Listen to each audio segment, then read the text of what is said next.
Ever wonder why some home studios look instantly professional while yours feels amateur? After years of helping hundreds of creators build their home studios, I've narrowed it down to a quick process that anyone could master. In this video, I'm going to show you the first 5 simple steps to get a pro quality studio setup within days. The first step is finding your inspiration. We've all got at least one YouTuber whose style we absolutely love and secretly wish we could recreate. Now, because everyone's tastes are different, I'm not going to push a specific example on you. This is about your style, not mine, but how do you actually recreate a look that you admire? It's actually simpler than you might think. First, pick 5 to 10 videos whose style you genuinely love. These are videos that grab your attention, they feel inviting, and they match the vibe that you want your own videos to have. Now, take screenshots of their filming setups and put them side by side on a mood board. It doesn't need to be fancy, just something that will let you see all of them clearly at once. And now comes the fun part. Look closely at that mood board and notice the common themes. Ask yourself these easy questions. What type of room are they filming in? Is it a cozy home office or a professional studio, or maybe a minimalist empty space? What's consistent about their backgrounds? Are they busy and lively? Are they clean and organized?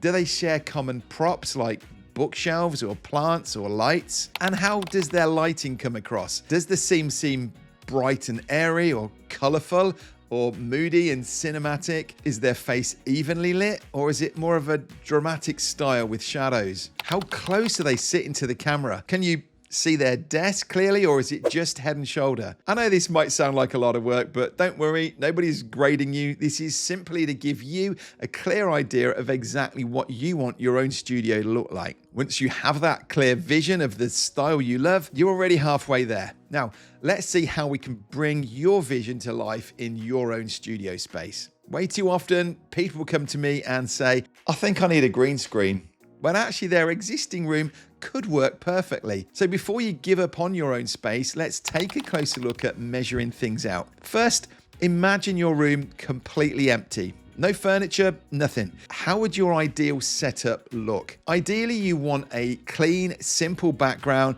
without visible doors and windows. Plain walls work best as a starting point. And depending on the style you chose earlier, now might be the perfect time to give that wall a fresh coat of paint. Once you've picked your wall, ask yourself, how far can you sit away from it? If you can manage around 6 foot, that's perfect. That distance helps create a nice professional looking blur behind you and prevents distracting shadows. If you don't have 6 foot, don't worry about it. Just get as far away from the wall as your space will allow. Are you planning on recording your videos seated at your desk? Then great, factor that into your measurements too. Finally, keep the area behind you as clear as possible for now. Until your camera is set up, you're not going to know exactly how much of the background we're actually going to see. Remember, anything outside of the camera frame just doesn't matter. So let's move on to tackling your camera and equipment. This step can feel overwhelming, and I totally get that, but please don't do what I did. I spent years struggling with cameras, buying something recommended, getting frustrated when it didn't work right,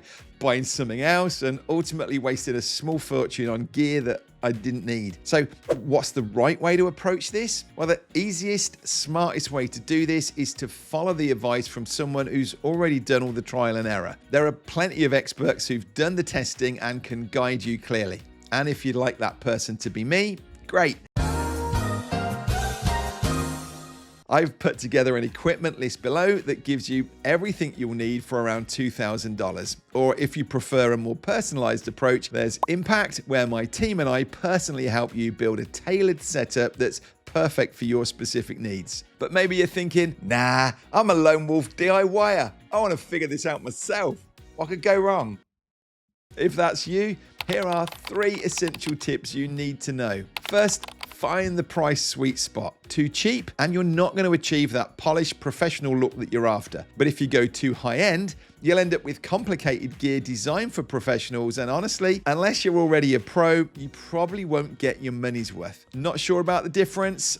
Check out the video we've linked to in the description comparing a $500 camera to a $2,000 camera. It'll help you decide what's worth it. Secondly, keep it simple.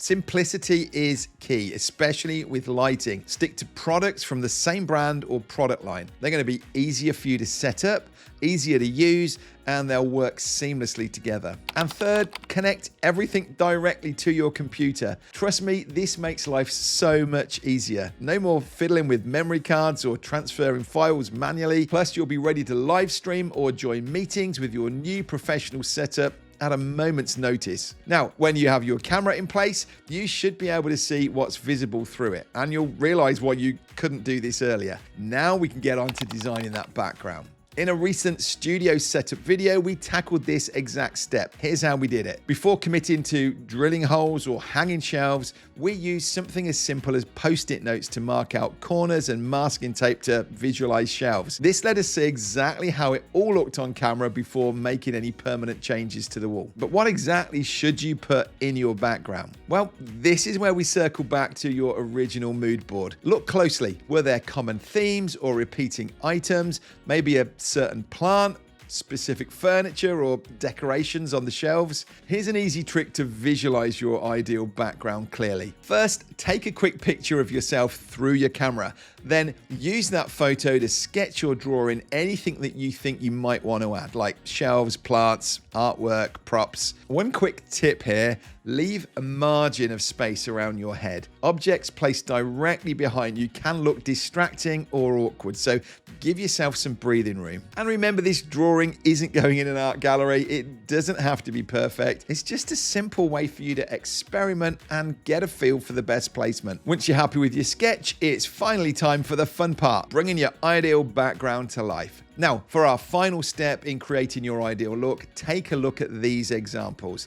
They're all filmed using the exact same camera in the exact same space, yet each one looks dramatically different.